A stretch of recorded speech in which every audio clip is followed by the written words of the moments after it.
আসসালামু আলাইকুম রহমতুল্লাহি বরকাত। ওয়ালাইকুম আসসালাম ওয়া রাহমাতুল্লাহি ওয়া বারাকাতুহু। জি, ভালো আছেন? আচ্ছা, আলহামদুলিল্লাহ। তো আজকে তো একটু কাজ ছিল, যার কারণে একটু লেট হয়েছে। যেহেতু সবক শেষের দিকে 4-5টা সবক বাকি আছে দরস, এই জন্য আর কি একটু ইমার্জেন্সি ভাবে ক্লাসগুলো করাইতে হইতেছে। আর আপনার মাস শেষ হইতেও আছে 4-5 দিন, তো এই জন্য আর কি প্রায় প্রতিদিনেই দরস হবে। আর না হয় দেখা গেছে পরবর্তী মাসে আবার দরস চলে যাবে। আচ্ছা, যাই হোক, তো আজকে আমাদের গতকাল আলোচনা চলতেছিল নিয়ত সম্পর্কিত বহস। নিয়তের যেই 10টা বিশেষ বহস আছে, এর মধ্যে থেকে 10 নম্বর বহস ছিল নিয়তের শর্তাবলী প্রসঙ্গ। তো নিয়তের শর্তাবলী কি কি, এগুলো আর কি গতকাল আলোচনা ছিল, যে নিয়ত করার জন্য কি কি শর্ত লাগবে, এই বিষয়গুলো গতকালের সবকে ছিল।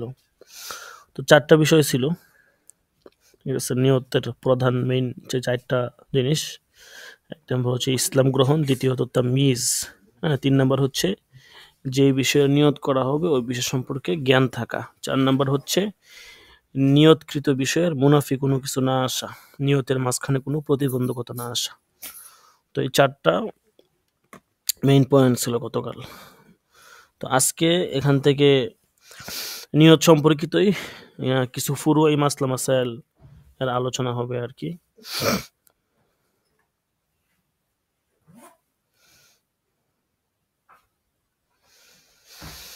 আচ্ছা, তো ধরেন, বিসমিল্লাহির রহমানির রহিম।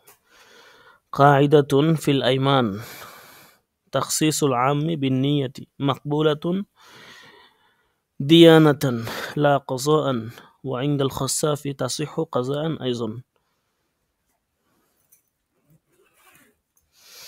আচ্ছা, তো এখানে মূল আলোচনাটা হচ্ছে কসম সম্পর্কে আর কি। কসমের মূলনীতি সম্পর্কে, কসম প্রসঙ্গে এখানে কিছু আলোচনা আনবে, ফুরুই মাসলা মাসাইল আনবে। তো মুসান্নিফ বলতেছেন যে তাখসিসুল আম্মি বিন্নিয়াতি মাকবুলাতুন দিয়ানাতান লা কাযাআন। নিয়তের মাধ্যমে যদি আমকে খাস করা হয়, তাহলে বলতেছে এটা দিয়ানাতান গ্রহণযোগ্য হবে, কাযাআন না। তো অর্থাৎ ধরেন কোনো একটা আম বিষয়, ব্যাপক বিষয়, এখন কোনো ব্যক্তি নিয়তের মাধ্যমে ব্যাপক বিষয়টাকে সে খাস করলো, তাহলে বলতেছে এটা দিয়ানাতান গ্রহণযোগ্য হবে, কাযাআন গ্রহণযোগ্য হবে না। সামনে আসবে বিস্তারিত, দেখেন ওই যে মেসাল দিবে। তো দিয়ানাতান আর কাযাআন কি জিনিস, এটা আমরা কিন্তু বলছিলাম, দিয়ানাতান কাযাআন কাকে বলে, এটা কি জিনিস। আচ্ছা, দেখেন, বলতেছে ইমাম খাসসাফ রহমতুল্লাহ আলাইহির মতে বলতেছে উনি কাযাআন এটাকে জায়েজ বলছেন। এখন উদাহরণ বলবে, ফালাউ ক্বালা কুল্লু ইমরাআতিন আতাযাওয়াজুহা ফাহিয়া তালিকুন সুম্মা ক্বালা নাওয়াইতু মিন বালদাতি কাযা লাম ইয়াসিহহা মান গাসাবা দা দারিহিম ইনসানিন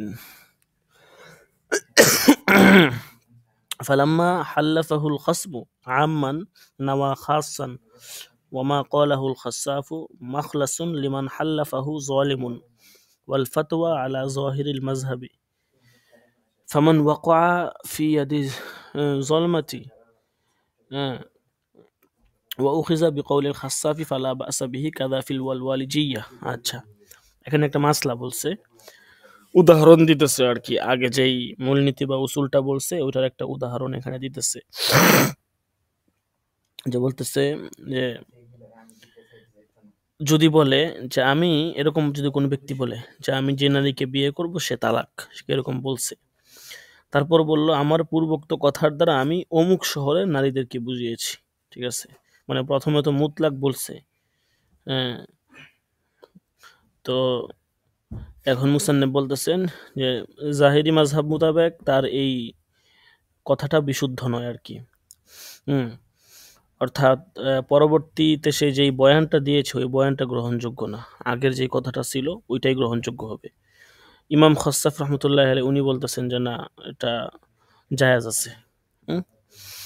এরপর আরেকটা মাসলা বলতেছে, যদি কেউ অন্যের টাকা পয়সা দিরহাম আত্মসাৎ করে, হুম, তারপর তার যে প্রতিপক্ষ আছে তাকে ব্যাপক কসম করালে সে বিশেষ বিশেষ বস্তুর নিয়ত করে। ইমাম খাসাব বলেন, এই ব্যক্তির বক্তব্য অনুযায়ী তার জন্য মুক্তির ক্ষেত্র পথ উন্মোচন করবে, যাকে কোনো অত্যাচারী কসম করতে বাধ্য করলো। এক্ষেত্রে জাহিরি মাযহাবের উপর ফতুয়া। সুতরাং কোনো ব্যক্তি অত্যাচারীর হাতে আক্রান্ত হয়ে ইমাম খাসাফের বক্তব্য অনুযায়ী আমল করলে কোনো সমস্যা নেই। বুঝতে পারছেন? ইমাম খাসাফ একটু এখানে ভিন্ন মত পোষণ করেন। উনি বলতেছেন যে অত্যাচারী ব্যক্তি যদি হয় তাহলে এখানে আর কি তার সুযোগ আছে। আহ, সে যেটার শিকার দিবে ওইটা গ্রহণ করা হবে না আর কি, যেহেতু সে এখানে মাজলুম। এরপর আরেকটা উদাহরণ দিতেছে, ওয়ালাউ ক্বালা কুল্লু মামলুকিন আমলিকুহু ফাহুয়া হুররুন ওয়া ক্বালা আনাইতু বিহির রিজালা দুনান নিসাই দুইয়িনা বিখিলাফি মা লাউ ক্বালা নাওয়াইতু সুদা দুনাল বিয়দি আও বিল আকসি লাম ইউসাদ্দাক দিয়ানাতান আইজন كقوله نويت النساء دون الرجال والفرق بيناه في الشرح من باب اليمين بالطلاق والعتاق وأما تعميم الخاص بالنية فلم أره الآن। আচ্ছা, এখানে বলতেছে আরেকটা মাসলা বলতেছে, যদি কোনো ব্যক্তি বলে যে আমি যত দাসের মালিক হব ওই সমস্ত দাস আজাদ, সে কোন যে বললো আর কি, কোনো ব্যক্তি বলতেছে, তারপর সে বলল যে আমি এর দ্বারা পুরুষ দাসের নিয়ত করেছি, হ্যাঁ, নারী দাসের ইচ্ছা আমি এর দ্বারা করিনি, তাহলে বলতেছে তাকে সত্যায়ন করা হবে। তবে যদি সে বলে আমি এর দ্বারা কালো দাস বুঝিয়েছি, সাদা দাস বুঝাইনি, অথবা এর উল্টোটা বলে, তাহলে তাকে বলতেছে দিয়ানাতানো সত্যায়ন করা হবে না, খাজান তো না, দিয়ানাতানো না। তো এখন ওই যে উপরোক্ত ব্যক্তির মতো যদি সে বলে আমি নিজ বক্তব্য দ্বারা দাসী বুঝিয়েছি, হ্যাঁ, মানে দাসী বুঝিয়েছি, দাস বুঝাইনি, তাহলে তার কথা গ্রহণযোগ্য হবে না। ঠিক আছে? অর্থাৎ এখানে আর কি আপনার সিফাতের ক্ষেত্রে একটু পার্থক্য করছে আর কি। মূল যদি তার আপনার জাত যেটা সেটা যদি ঠিক থাকে তাহলে মাসলা চেঞ্জ হবে না, কিন্তু সিফাতের ক্ষেত্রে বলতেছে তাকে সত্যায়ন করা হবে না। এরপরে মুসান্নেফ বলতেছেন, আমি এই সম্পর্কে বিস্তারিত আলোচনা বাহরুর রায়েকের কিতাবের মধ্যে বাবুল আইমান ও তালাক এই অধ্যায়ে উনি এখানে বিস্তারিত পৃথক আলোচনা করছেন। হ্যাঁ, অর্থাৎ উনি এখানে বলতেছেন যে আমি এখানে খাস বলে আমের নিয়ত এটা গ্রহণযোগ্য হওয়ার দৃষ্টান্ত দেখিনি। ঠিক আছে, এখানে আর কি একটা মাসলা একটু ভিন্ন বলছে। হুম, তো উনি বলতেছেন যে আমি এটা কোথাও দেখিনি, কিন্তু একটু ব্যতিক্রম আর কি এখানেই। বুঝতে পারছেন যে খাস বলে হ্যাঁ আমের নিয়ত এটা দিয়ানাতান গ্রহণ করা হয়েছে, এখানে কাজানো গ্রহণ করা হয়েছে আর কি। আচ্ছা, যাই হোক, এরপরে দেখেন একটা ভিন্ন কায়দা বলতেছে, কায়দাতুন فيها أيضا اليمين على نية الحالف إن كان مظلوما وعلى نية المستحلف إن كان ظالما كما في الخلاصة।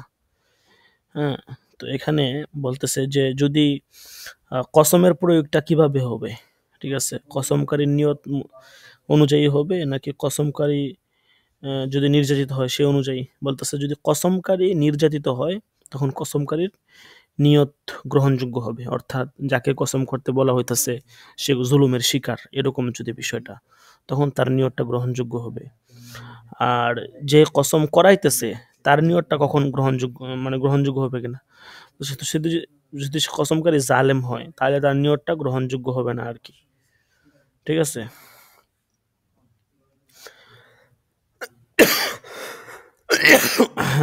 এটা হচ্ছে খুলাসাতুল ফতুয়াতে আছে যে কসম যে করাচ্ছে তার নিয়ত গ্রহণযোগ্য হবে যদি কসমকারী জালেম হয়। ওটা ফতুয়া খুলাসার ভিতরে আছে আর কি। খুলাসাতুল ফতুয়ার ভিতরে। আচ্ছা, এরপর আরেকটা দেখেন, আরেকটা কায়দা বলতেছে কায়দাতুন ফিহা এই সম্পর্কে আরেকটা কায়দা, আইজন আল আইমানু মাবনিয়াতুন আলাল আলফাজ লা আলাল আগরাজ فلو اغتاظ من إنسان فحلف أنه لا يشتري له شيئا بفلس فاشتروا له شيئا ب100 درهم لم يحنس ولو حلف لا يبيعه ب10 فباعه ب11 أو ب9 لم يحنس مع أن غرضه الزيادة لكن لا حنس بلا لفظ ولو حلف لا يشتريه ب10 فاشتراه ب11 حنس وتمامه في تلخيص الجامع الصغير وشرحه للفارسي আচ্ছা এখানে আরেকটা মাসলা বলতেছে আর কি কসম সম্পর্কিত, হ্যাঁ, যে আপনার কখন হচ্ছে কসমকারীর কথা গ্রহণযোগ্য হবে। তো এখানে একটা মূলনীতি বলছে, সেটা কি, যে কসমের ভিত্তি হবে শব্দাবলীর উপরে, উদ্দেশ্য হিসাবে নয়। অর্থাৎ মানে ব্যক্তি কি হিসাবে কসম কাটছে বা শব্দের দিকে খেয়াল করা হবে, তার উদ্দেশ্যটা কি ছিল ওইটা খেয়াল করা হবে না। উদাহরণ দিতেছে যে সুতরাং যদি কোনো ব্যক্তির উপর রাগান্বিত হয়ে বলে সে তার জন্য 1 পয়সার কোনো বস্তু ক্রয় করবে না, তারপর তার জন্য 70 দিরহাম দিয়ে একটি বস্তু ক্রয় করে, তাহলে সে কসম ভঙ্গকারী সাব্যস্ত হবে না। কারণ সে মনে করেন কারো প্রতি রাগান্বিত হয়ে এই কথা বলছে, যে অনেক সময় বলে না যে তোর জন্য 1 পয়সার জিনিসও কিনবো না।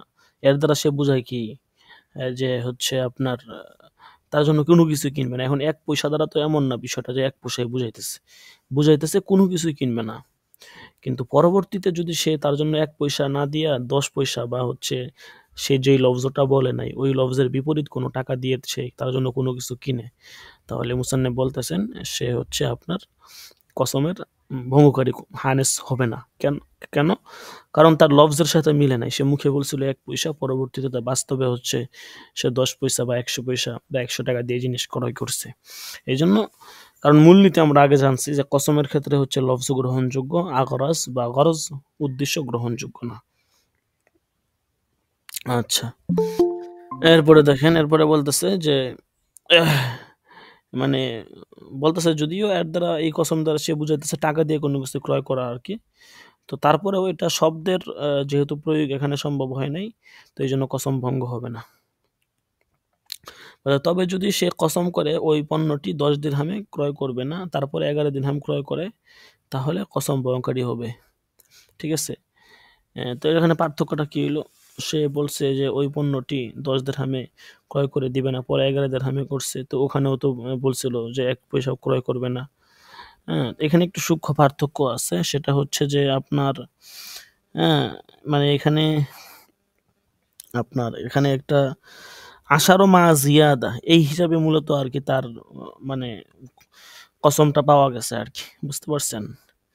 মানে সে কেমন যেন এখানে একটা ধরে নেওয়া হয়েছে যে সে 10-এর সাথে কিছুটা অতিরিক্ত করছে আর কি। ঠিক আছে, আর ওই অতিরিক্তটা সে গ্রহণযোগ্য। ঠিক আছে, তো এখানে আরো একটু বিস্তারিত পার্থক্য আছে। ঠিক আছে, এখানে বস্তুর দিকে যেহেতু সে এরকম ইঙ্গিত করছে বা নির্দিষ্ট করে বলছে, ওইটাও এখানে ধর্তব্য। এরপর আরো বিস্তারিত এই আলোচনাটা মুসান্নিফ বলতেছেন যে এটার বিস্তারিত আলোচনা, পার্থক্য এবং বিস্তারিত এটা হচ্ছে আপনার জামে সগীরাত তালখিসুল জামে সগীর এই কিতাবের ভিতরে আছে, এবং এই কিতাবের সরা আল ফারসি, এই কিতাবের ভিতরে এটার আলোচনা আছে।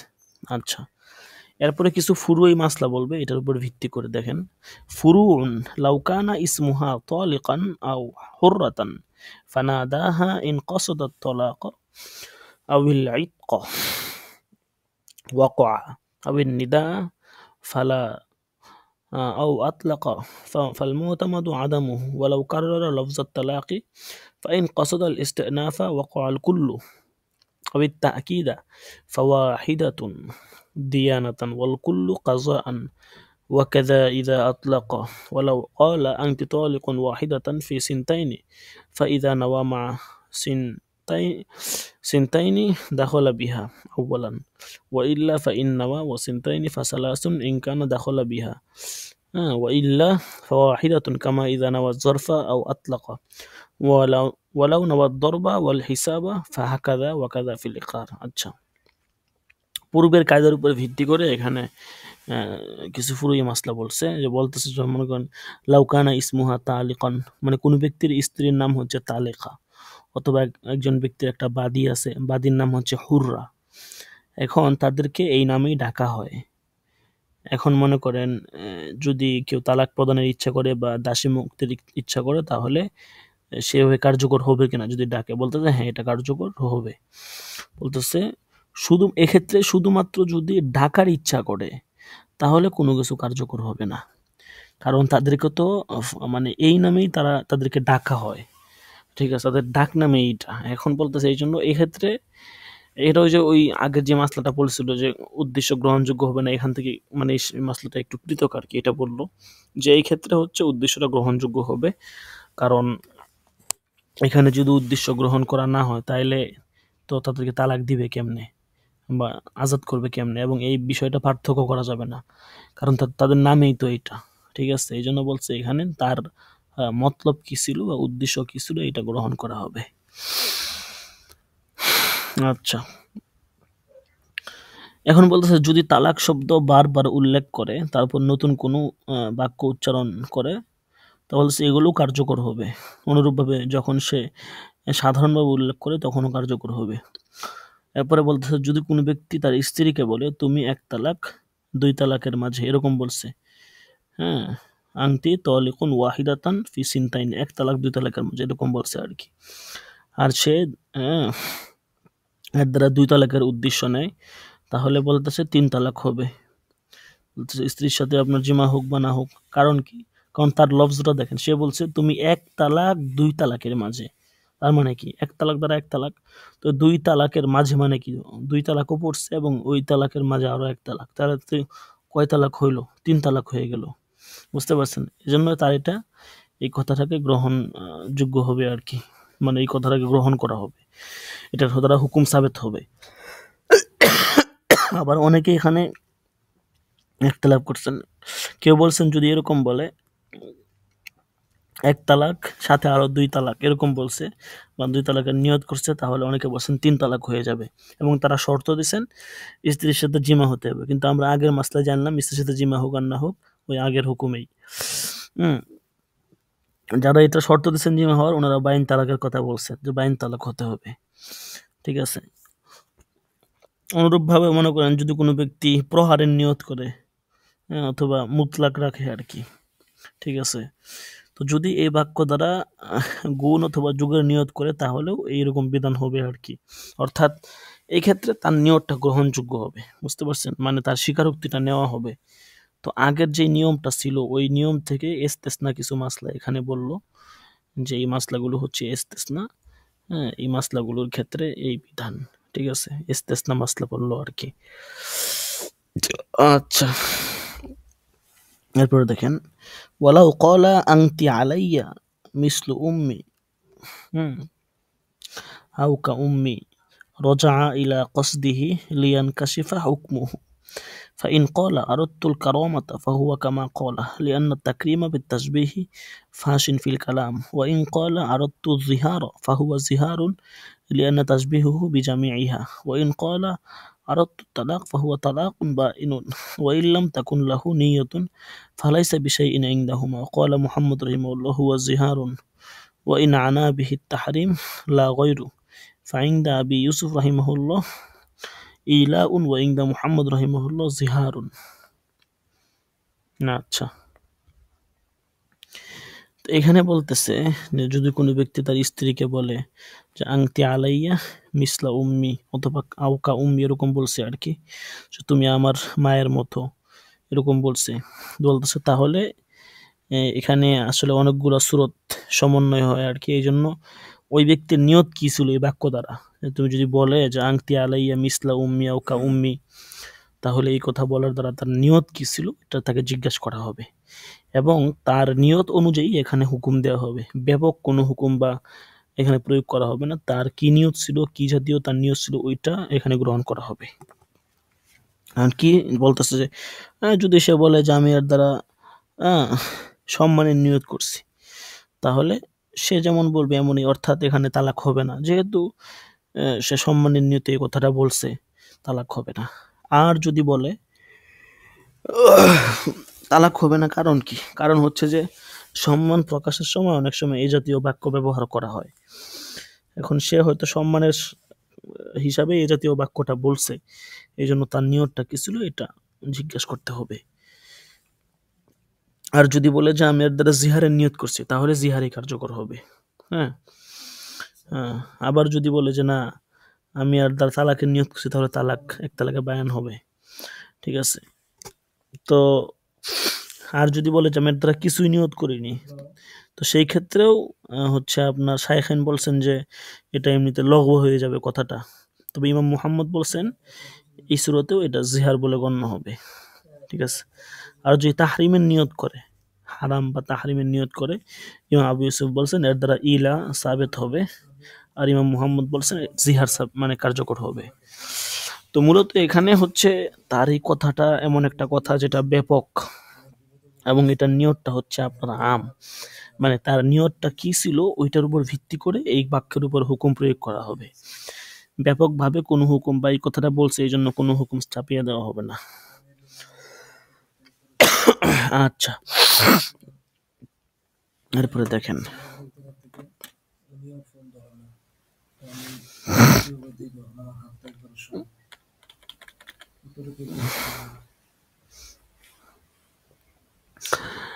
ولو قال أنت علي حرام كأمي ونوى زهار أو طلاق فهو على ما نوى وإن لم ينوه فعلى قول أبي يوسف رحمه الله إيلاء وعلى قول محمد رحمه الله زهار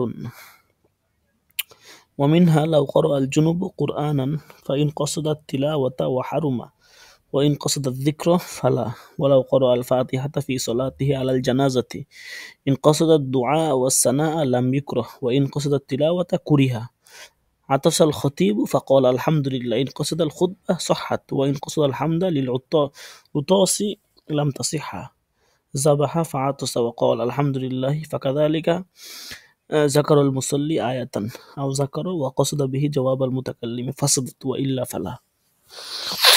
আচ্ছা, এখানে কিছু মাসলা বলছে দেখেন। আগে তো বলছিল যে যদি বলে যে আংতি আলাইয়া মিসলা উম্মি অথবা কা উম্মি বলছে তখন কি হুকুম বলছে। আচ্ছা, এখন বলতেছে যদি এরকম বলে যে আংতি আলাইয়া হারামুন কা উম্মি এরকম বলছে আর কি, এবং জিহারের নিয়ত করে, হ্যাঁ, অথবা তালাকের নিয়ত করে, তাহলে যেমন নিয়ত করবে তেমনই বিধান কার্যকর হবে। আর যদি নিয়ত না করে তাহলে ইমাম আবু ইউসুফ বলছেন এটা ইলা হবে আর কি, ওই যে আগের কথার মতো। আর ইমাম মুহাম্মদ বলছেন জিহার হবে, আগের যেটা হুকুম ছিল আর কি। এরপর আরেক মাসলা বলতেছে যদি কোনো জনবী ব্যক্তি তিলাওয়াতের নিয়তে কোরআন পাঠ করে তাহলে কি হবে, হারাম হবে। আর যদি জিকিরের নিয়তে পাঠ করে তাহলে এটা হারাম হবে না। ঠিক আছে, হ্যাঁ, মানে এটা হারাম হবে না আর কি জিকিরের নিয়তে পাঠ করলে। আর যদি জনবী ব্যক্তি তেলাওয়াতের নিয়তে পাঠ করে তাহলে হারাম হবে। এরপরে মাসলা বলতেছে যদি কোনো ব্যক্তি জানাজার নামাজে দোয়া ও প্রশংসার নিয়তে সূরা ফাতিহা পড়ে তাহলে মাকরুহ হবে না। কি নিয়তে? দোয়া এবং প্রশংসার নিয়তে আর কি, কোরআন তেলাওয়াতের নিয়তে না। তবে যদি সে কোরআন তেলাওয়াতের নিয়ত করে তাহলে এটা মাকরুহ হবে, কিন্তু দোয়া প্রশংসার নিয়তে করলে মাকরুহ হবে না। এরপরে বলতেছে মুক্তাদির জন্য কেরাত মাকরুহে তাহারিমি। হ্যাঁ, বলেছে কেন মুক্তাদির জন্য কেরাত মাকরুহে তাহারিমি, কারণ এই জন্য মাকরুহ হবে আর কি, মুক্তাদি যে আছে সে কেরাত পড়তে পারবে না, এটা হানাফি মাযহাবের নিয়ম। এরপর মাসলা বলতেছে যে খতিব সাহেব জুমার খুতবার মিম্বরের উপর দাঁড়িয়ে হাসি দিল আর কি, হাসি দেওয়ার পরে আলহামদুলিল্লাহ বলছে উচ্চস্বরে, যদি আর তারা খুতবার নিয়ত করে বলতেছে তাহলে এটা বিশুদ্ধ হবে। আর হাসির জবাব হিসাবে হামদ পড়লে খুতবা হবে না। ঠিক আছে, আচ্ছা, এরপরে বলছে কোনো প্রাণী জবাই করার সময় জবাইকারী যদি আলহামদুলিল্লাহ বলে তাহলেও এই বিধান আর কি সাব্যস্ত হবে।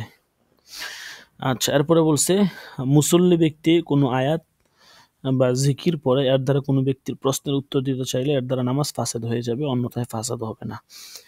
নামাজি ব্যক্তি ধরেন সে একটা আয়াত পাঠ করলো বা একটা বিশেষ জায়গা পাঠ করলো, এর দ্বারা সে নামাজের বাহিরে কোনো ব্যক্তির কোনো উত্তরের দিকে ইঙ্গিত করতে চাইতেছে, হ্যাঁ, যদি এই জাতীয় কিছু করে বলতেছে তাহলে তার এটা মানে তার নামাজটা গ্রহণযোগ্য হবে না, নামাজ বাতিল হয়ে যাবে।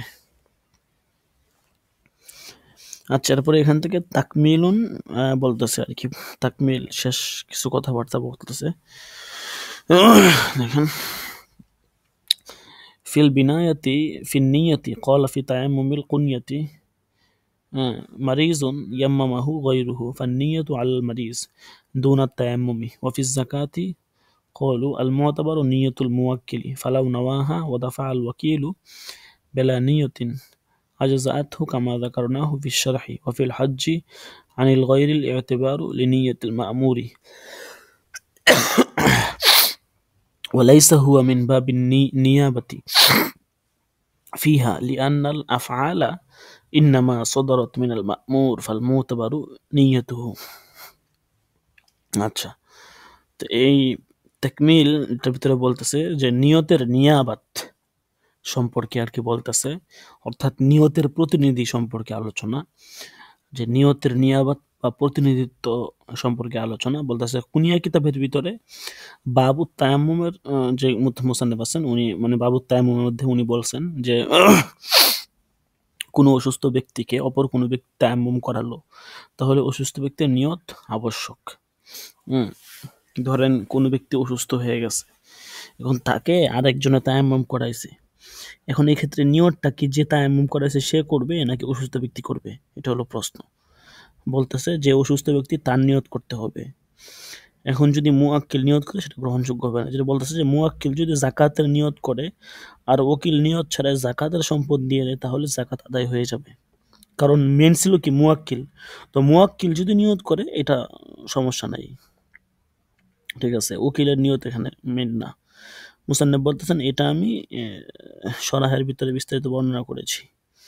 তারপরে বদলি হজ সম্পর্কীয় মাসলায় মামুরের নিয়ত গ্রহণযোগ্য, আদিষ্ট যে ব্যক্তি তার নিয়ত গ্রহণযোগ্য।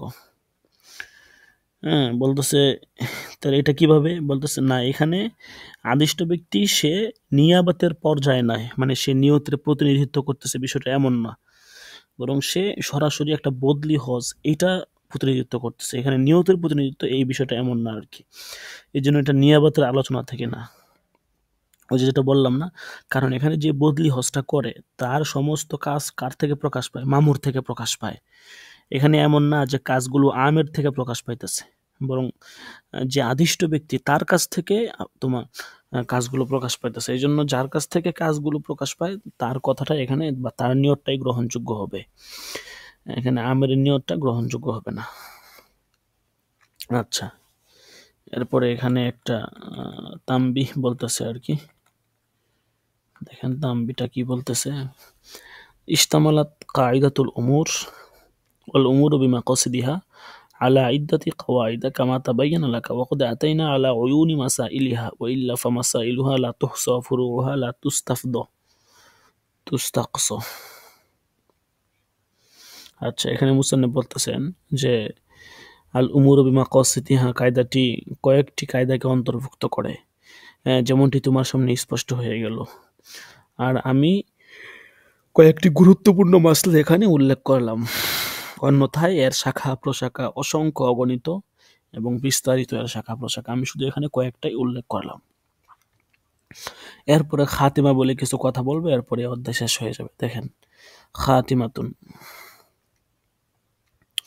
তাজরি কায়দাতুল উমুরি বিমাকাসিদিহা ফি ইলমিল আরাবিয়্যতি আইযুন فأول ما اعتبروا هذا في الكلام فقال سيبوي والجمهور باشتراط القصد فيه فلا يسمى كلامه ما نطق به النائم والساهي وما تحكيه الحيوانات المعلمة وخالف بعضهم فلم يشترطه وسمى كل هذا كلاما واختاره أبو حيان وفري على هذا من الفقه ما إذا حلف لا يكلمه فكلمه نائما بحيث يسمع فإنه يحنس وفي بعض روايات المبسوط شرط أن يوقظه وعليه مشايخنا لأنه إذا لم ينتبه كان كما إذا ناداه من بعيد وهو بحيث لا يسمع صوته كذا في الهداية। আচ্ছা, বলতেছে এই যে মুসান্নিফ একটা কায়দা বলছেন, এই কায়দা সম্পর্কে মানে এই অধ্যায়ে যে আলোচনাটা আর কি মেইন কায়দাটা আল উমুরু বিমাকাসিদিহা, বলতেছে এই কায়দাটা এতটা গুরুত্বপূর্ণ যে এই কায়দাটা আরবি ব্যাকরণের ক্ষেত্রেও প্রয়োগ হয়। বলতেছে কিভাবে, বলতেছে যে প্রথমে যে স্থানে তারা এই কায়দাকে প্রয়োগ করেছেন বা গ্রহণ করেছেন সেটা হচ্ছে কালামের সংজ্ঞার ক্ষেত্রে। তো ইমাম সিবাওয়াই এবং জমহুর উলামায়ে কেরাম বা নাহবিদ কালামের সংজ্ঞায় ইচ্ছার শর্তারোপ করেছেন। ওনারা বলেছেন কালাম হতে হলে ইচ্ছা লাগবে। তো যেহেতু কালাম মানে আপনি যদি কোনো কথাকে কালাম সাবেত করতে যান নাহুর পরিভাষায়, সেখানে ইচ্ছা থাকা লাগবে। তার মানে ঘুমন্ত ব্যক্তি, মন ভোলা ব্যক্তি বা যে সকল প্রাণীদের কথা শিখানো হয় এদের বাক্যকে কালাম বলা যায় না। বুঝতে পারছেন? নাহুর পরিভাষায় আর কি, ব্যাকরণের পরিভাষায়। তবে কেউ কেউ জমহুর এবং সিবাওয়াইয়ের মতের বিপরীত প্রকাশ করছেন। সুতরাং তারা কালামের সংজ্ঞায় ইচ্ছার বা কসদের শর্তারোপ করেননি। আর উল্লেখিত সকল বক্তব্যকে কালাম সাব্যস্ত করেন। মানে ওনারা হচ্ছে ঘুমন্ত ব্যক্তি কথা বলুক এবং পাখিদেরকে শিখানো কোনো কথা হোক, সবগুলোকে ওনারা কালাম বলছেন। ঠিক আছে? আবু হাইয়ান নামক একজন নাহবিদ ছিলেন, উনিও এই মত পোষণ করছেন আর কি। এই নীতির শাখাগত মাসলায় ফিকহের এই আলোচনাটি এসেছে। তো কোনো কি আলোচনা, যে কোনো ব্যক্তি কসম করলো অমুকের সাথে কথা বলবে না, তারপরে ঘুমন্ত অবস্থায় তার সাথে কথা বলল। বলতেছে সে নিয়ত করছিল তার সাথে কথা বলবে না, ঘুমন্ত অবস্থায় কথা বলছে, তাহলে ওই ব্যক্তির তার কথা শুনছে, তাহলে তার কসম ভঙ্গ হবে না। মাফসুতের কোনো কোনো বর্ণনায় এই শর্তারোপ করা হয়েছে, ঘুমন্ত ব্যক্তিকে জাগ্রত করে কথা বললো, মানে জাগ্রত করে কথা বলে যদি আর কি। এটি আমাদের মাশায়েখদের অভিমত। কেননা যখন সে জাগ্রত হবে না তখন সে তার মতো যাকে দূরস্থান থেকে ডাকা হলো, আর সে তো আওয়াজ শুনতে পেল না। আচ্ছা, এখানে বলতেছে যে ঘুমন্ত ব্যক্তি যদি কথা বলে তাহলে এটা গ্রহণযোগ্য হবে না আর কি। মানে যেহেতু ঘুমন্ত ব্যক্তির কথাটা হচ্ছে কালামের পর্যায়ে পড়ে না, নাহবিদরা বলছেন, এই জন্য ফুকাহায়ে কেরাম এটাকেই বলছেন যে, এই জন্য দেখেন না যে ঘুমন্ত ব্যক্তি এবং হাদিসে আছে যে 3 ব্যক্তি থেকে শরীয়ত উঠে যায়। এটা হচ্ছে সবি, শিশু, 2 নম্বর হচ্ছে ঘুমন্ত ব্যক্তি, 3 নম্বর হচ্ছে পাগল। এদের শরীয়ত মানে এদের থেকে শরীয়তটাকে রহিত করা হয় বা উঠে দেওয়া হয় সীমিত সময়ের জন্য। এজন্য ঘুমন্ত অবস্থায় যদি কেউ তালাক দেয়, বলতেছে তালাকও পতিত হয় না। কারণ কি? কারণ ওই যে ঘুমন্ত অবস্থায় সে যে কথাটা বলতেছে এটা তার মুখ দিয়ে অনিচ্ছাকৃত বের হয়ে যেতেছে। তো এখানে কেমন যেন তার কসদ বা এরাদা নাই। এজন্য এটা কালামের পর্যায়ভুক্ত হবে না এবং এর দ্বারা হুকুমও সাবিত হবে না। আচ্ছা, এরপর দেখেন ওয়াল হাসিলু أنه قد اختلف التصحيح فيها كما بيناه في الشرح ولم أر إلى الآن حكمه إذا ما كلمه مغمى عليه أو مجنونا أو سكرانا ولو سمع آية السجدة من حيوان صره بعدم وجوبها على المختار لعدم أهلية القارئ بخلاف ما إذا سمعها من جنب أو حائز والسماع من المجنون لا يوجبها ومن النائم يوجبها على المختار وكذا تجب بسماعها من سكران। আচ্ছা, এখানে বলতেছে এই মাসলার আসল কথা হচ্ছে যে এই মাসলায় মানে বিশুদ্ধতার বিভিন্ন সূরত রয়েছে, যে এই সূরতের হুকুম আমি এখনো দেখিনি। কোন সূরত? মুসান্নিফ বলতেছেন যে এই সূরতের হুকুমটা আমার কাছে এখনো স্পষ্ট হয়নি। যে যখন কোনো ব্যক্তি অচেতন অবস্থায় কথা বলে অথবা পাগল অবস্থায় অথবা মদ পান করে মাতাল অবস্থায় কথা বলে, আর যদি কোনো ব্যক্তি সেজদার কোনো আয়াত কোনো প্রাণী থেকে শুনে, তাহলে মাশায়েখ কেরাম এখানে স্পষ্ট মানে এটা স্পষ্টভাবে ব্যাখ্যা করেছেন আর কি। তো ওনারা বলছেন যে গ্রহণযোগ্য মত হচ্ছে সেজদা ওয়াজিব হবে না সেজদার আয়াত পাঠকারীর মাঝে যোগ্যতা না থাকার কারণে। তো এখানে 2টা মাসলা বলছে। প্রথম মাসলা বলছে যে অচেতন অবস্থায় কথা বললে বা ঘুমন্ত অবস্থায় কথা বললে, মদ পান করে মাতাল অবস্থায় কথা বললে কি হুকুম হবে। মুসান্নিফ বলতেছেন এটা আমার কাছে স্পষ্ট না, বা এই হুকুমটা উনি কোথাও এরকম বিস্তারিত পান নাই। তা এখানে যে 1-2টা যেটা বললো যে ঘুমন্ত অবস্থায়, এই তো আমরা হুকুম জানি। আর অচেতন মাতলামি অবস্থায় বললে এটা হচ্ছে মুস্তানফ এখানে বলতেছেন যে এই সম্পর্কে আর কি উনি আপনার বিস্তারিত হুকুম পান নাই। তো এটা মুফতাবিহি কওলটা কি, এটা আমি আপনাদেরকে গ্রুপে দিয়ে দিব, ঠিক আছে? আচ্ছা, এরপরে বলছে যে যদি কোনো প্রাণী থেকে কেউ সেজদার আয়াত শুনে তাহলে তার সেজদা ওয়াজিব হবে কিনা? বলতেছে না। কোনো প্রাণী থেকে যদি সেজদার আয়াত সে পাঠ করা শুনে, এটা সেজদা ওয়াজিব হবে না। কারণ যে তেলাওয়াত করছে তার নিজের কোনো যোগ্যতা নাই। ঠিক আছে? হয়তো তাকে শিখানো হয়েছে এইজন্য সেরকম বলতেছে। ভিন্ন হুকুম হবে যখন কোনো ব্যক্তি সেজদার আয়াত কোনো হায়াজা নারী কিংবা জুনুবি ব্যক্তির কাছ থেকে শুনে। তখন সেজদার আয়াত শ্রবণের দরুন সেজদা ওয়াজিব হবে। গ্রহণযোগ্য মত অনুযায়ী মাতাল থেকে সেজদার আয়াত শ্রবণেও সেজদা ওয়াজিব হবে। আচ্ছা, এখন এখানে একটা মাসলা, সেটা হচ্ছে মোবাইলে এবং ভিডিও থেকে যদি মনে করেন কেউ সেজদার আয়াত শুনে, এক্ষেত্রে হুকুম কি? তো হুকুম হচ্ছে আপনার সেজদাটা ওয়াজিব হবে না। মানে কোনো ব্যক্তি যদি সেজদা কোনো প্রাণী থেকে শ্রবণ করে তাহলে উলামা কেরাম বলছেন সেজদা ওয়াজিব হবে না, পাঠকের যোগ্যতা না থাকার কারণে। এখন মোবাইল থেকে বা অডিওতে কোরআন তেলাওয়াতের বিধান এখান থেকে নেওয়া হয়। ওনারা বলছেন যে মোবাইল কিংবা যদি রেডিওতে কেউ সেজদার আয়াত শ্রবণ করে, রেডিওর মাধ্যমে আর কি, তাহলে এর দ্বারা সেজদা ওয়াজিব হবে না। ঠিক আছে? অনুরূপভাবে আপনার মোবাইলে কোরআন মাজিদের হুকুম, এটা হচ্ছে আপনার তাবিজের হুকুমে আর কি। তাবিজে যেরকম কোরআন লেখা থাকে, যদি এর ভিতরে কাবার থাকে তাহলে কোনো সমস্যা হয় না। তাবিজ নিয়ে আপনি বাথরুমে যেতে পারেন। ঠিক আছে?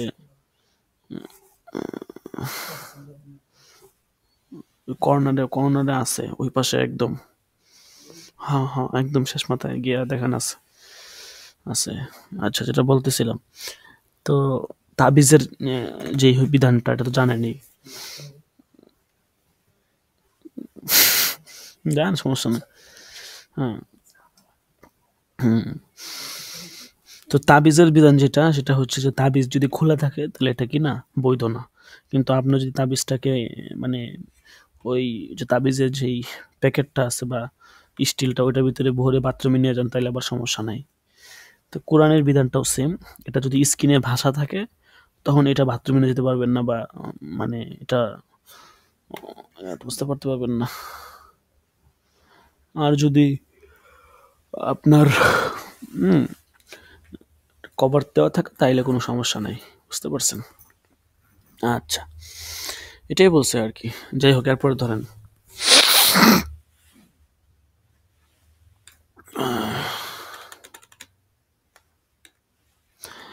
ومن هذا المنادى النكرة إن قصد النداء واحد بعينه يعرف ووجب بناؤه على الضم وإلا لم يعرف وأعرب بالنصب. ومن هذا العلم المنقول من صفة إن قصد به لمح الصفة المنقول بها أدخل فيه الألف اللام وإلا فلا. وفروع هذا كثيرة وتجري هذه القاعدة في العروض أيضا. فإن الشعر عند أهله كلام موزون مقصود به ذلك. أما ما يقع موزونا اتفاقا لا عن قصد من المتكلم فإنه لا يسمى شعرا.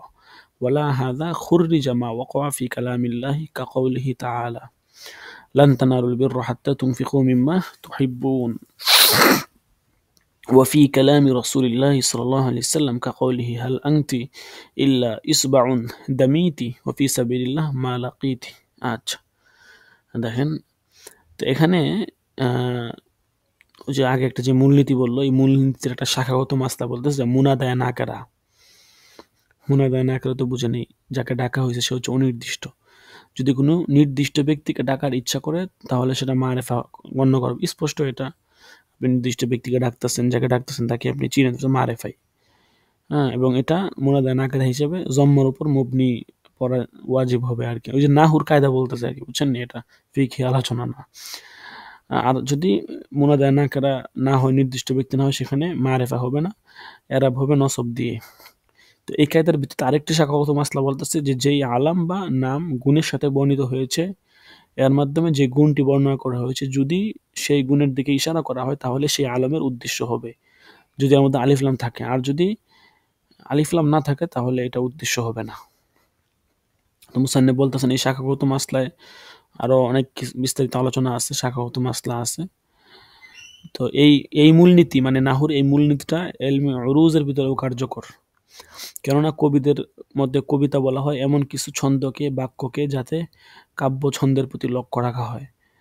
এখন মনে করেন কোনো ব্যক্তি মজার ছলে, হ্যাঁ, বা অনিচ্ছায় এমন কিছু কথা বলে ফেললো যেটা ছন্দর মতো হয়ে গেছে, তাইলে বলতেছে এটাকে কবিতা বলা হয় না। তো এখানে ওই যে কালামের ভিতরে যে সংজ্ঞা ছিল কসদের ইচ্ছা থাকা, মূলত ওইটার উপর ভিত্তি করে এই আলোচনাটা আনতেছে যে যদি কসদ না পাওয়া যায় তাহলে কালাম হবে না, এরকম বলছিল আর কি। ওইটার উপর ভিত্তি করে এই আলোচনা। তো এই জন্যই বলতেছে যে যারা হচ্ছে কবিবিদ বা কবিতা যারা রচনা করেন, কবি সাহিত্যিক যারা আছেন, ওনাদের মতে যেটা হচ্ছে স্বজ্ঞানে ইচ্ছা করে যেটা রচনা করা হয়, ছন্দ মিল রেখে, বাক্যকে মিল রেখে ছন্দবদ্ধ বাক্য যেগুলো, এটিকে কবিতা বলা হয়।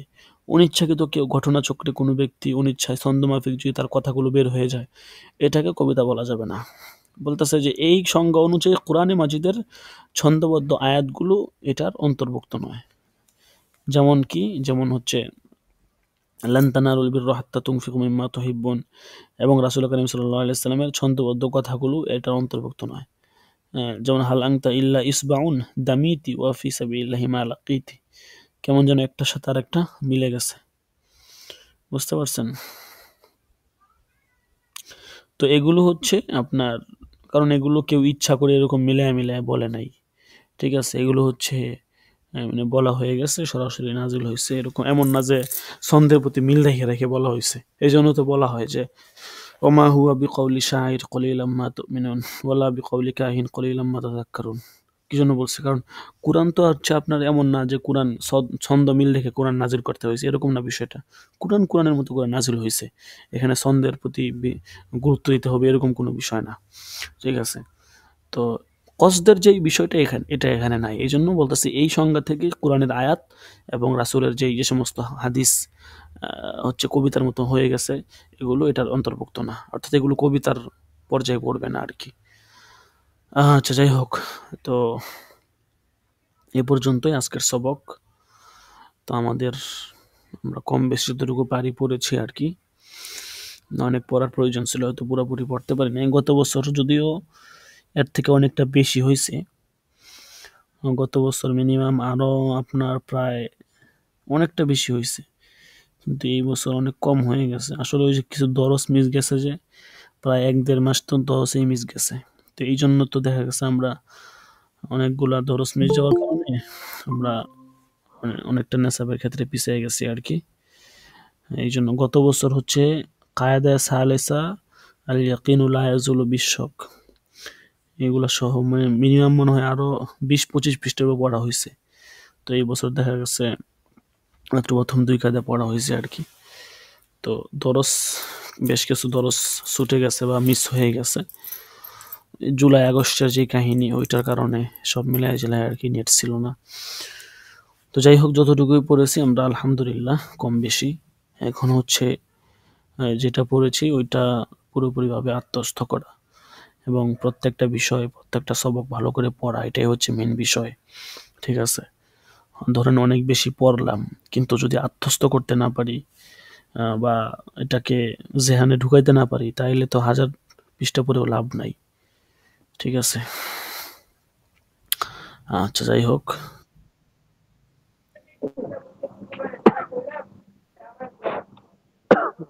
সেটা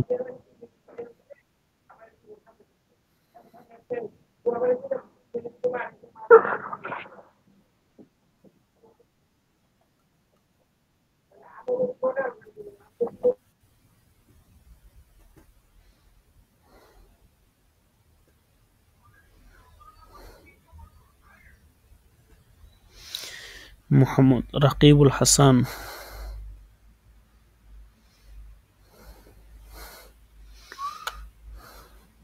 নাই রাকিবুল হাসান,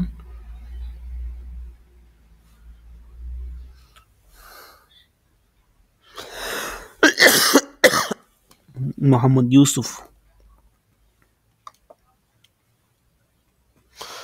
আরমান হোসেন, আব্দুল আহাদ, সাইদুল ইসলাম,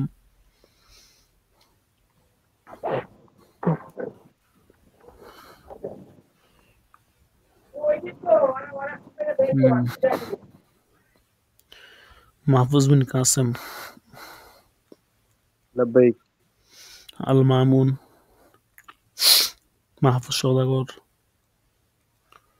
হেদায়েতুল্লাহ, রফিকুল ইসলাম, আল আমিন তুষার, রায়হান মাহমুদ, সোহাইল আহমদ, মুস্তাকিম বিল্লাহ, গোলাম কিবরিয়া, গোলাম কিবরিয়া নাই, গোলাম কিবরিয়া নাই। আচ্ছা, ইসমাইল হোসেন, কাউসার আহমদ, ইকরাম আল হাসান, এমদাদুল ইসলাম আছে? ও আচ্ছা, এমদাদুল ইসলামের মোবাইল হারায় গেছে নাকি? আচ্ছা হ্যাঁ, মুস্তফা কামাল, لبيك. জুবায়ের আহমদ, ইমাম হুসেইন,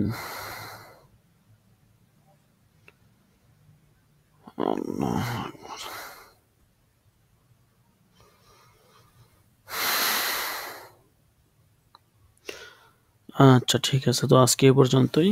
ভালো থাকবেন ইনশাআল্লাহ। আগামীকাল ইনশাল্লাহ মাগরিবের পর 7:30টায় দরস হবে ইনশাল্লাহ। তো সময় মতো ইনশাল্লাহ চলে আসবো। ঠিক আছে, জাযাকুমুল্লাহ। আসসালামু আলাইকুম ওয়া রাহমাতুল্লাহি ওয়া বারাকাতুহু।